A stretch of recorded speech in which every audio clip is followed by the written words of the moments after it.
એમનું જ આપણું કલ્યાણ છે. સદગુરુ મહારાજની જય.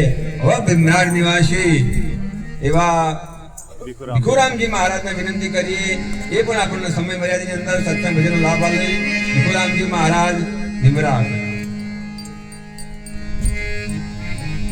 સદગુરુ મહારાજની,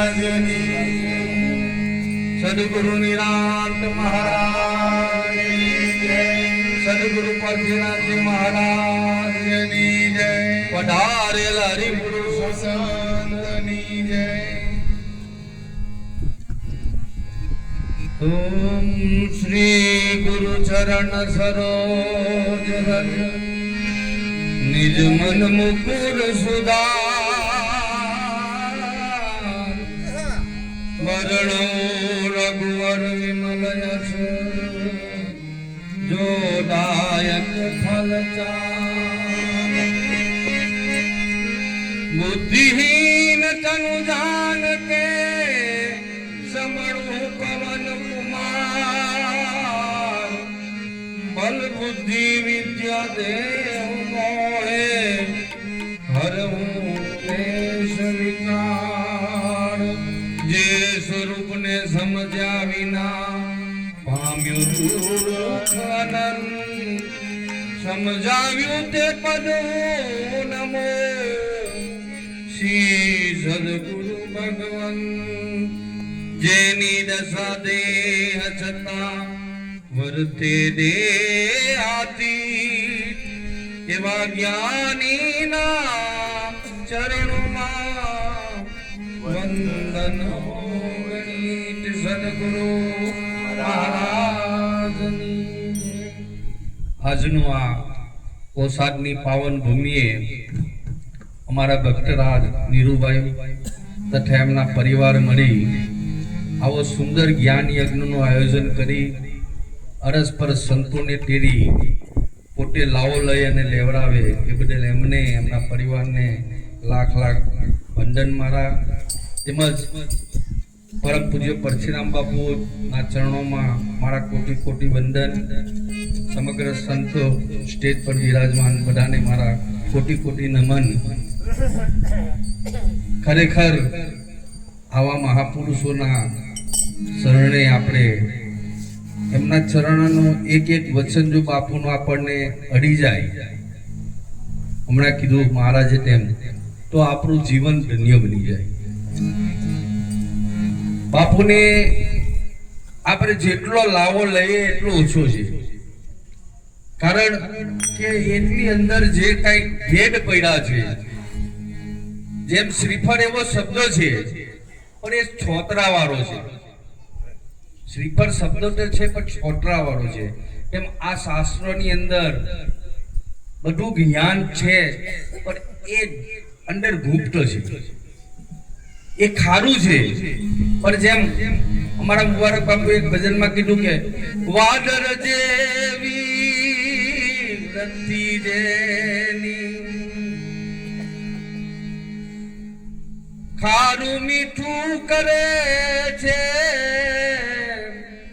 અમી વચન, એ તો સૌને પાટો પોતે કરવા વેણ ખમે છે.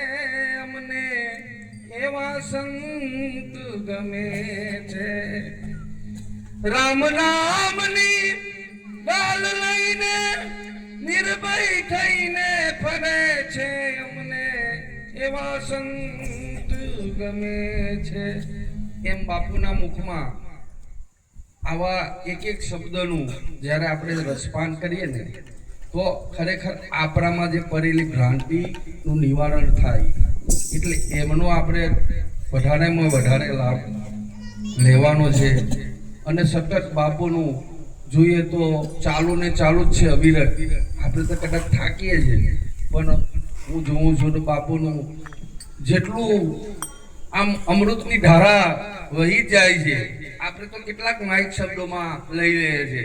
આપણી વાણીઓ જીવ મુખી હોય, મન મુખી હોય, માયા મુખી હોય. તો આપણે પહેલા તો એ બાપુએ કીધું તેમ કે આપણામાં ગુરુમુખ આવવું જોઈએ. અને ગુરુમુખ બોલે તો ગુરુમુખની વાણી કેવી હોય, અને આવું રસપાન આપણે બાપુને એવી પ્રાર્થના કરીએ કે બાપુ મારાની અંદર જે કંઈક આવા મન મુખ આવી જતું હોય, જીવ મુખ આવી જતું હોય, માયા મુખ હોય, તો એ મુખ અમારામાં ગુરુમુખનું સદાને માટે અંદર ચિત્તમાં સ્થાન રહે, તો આપણે આનંદ કરી શકશું. નહીં તો આ બધું માયામુખમાં બહાર ને બહાર આપણે વહ્યા જઈશું તો આપણું ખરું જે આનંદ છે, સતચિત્તને આનંદનો જે આનંદ માણવાનો છે એ આપણે માની ન શકીએ. એટલે કીધું છે કે સચ્ચિદાનંદ સ્વરૂપ છે આ નિરંજન નિરાકાર, ગુણ તો તેના જ્ઞાની કથે, શબ્દ તો કાને પરે રે નહીં, અવાચ્ય પદ ને નહીં વાસ, ગુણ તો તેના જ્ઞાની કથે. અમન રે નિશ્ચય વિના ભટકી મરે, ના જાણે નામ કે ઠામ, આ ચિત્ત તો ત્યાં આ ચોટે નહીં, ક્યાં કરે સુરતા મુકામ, આ ગુણ તો તેના જ્ઞાની કથે. આપણી સુરતા આપણી નિજ સ્વરૂપમાં જો ઠરે, पर शब्द विना सुरता आंधળી કહો કહા કો જાય, આ ઠોર ન પામે શબ્દ કા ફીર ગોઠા ખાય. એટલે આ શબ્દની અંદર સુરતા પરોવાય તો એ સામરિયાની સાથે રે સુરતા ટોલે રોલે છે, ટોલે રોલે. નહીં તો આ બહાર ભટકીને આપણે ખોવાઈ જઈશું. એટલે આટલું કહીને મારી વાણીને હું વિરામ આપું. બાપુનો જ લાભ લેવાનો છે, પણ મને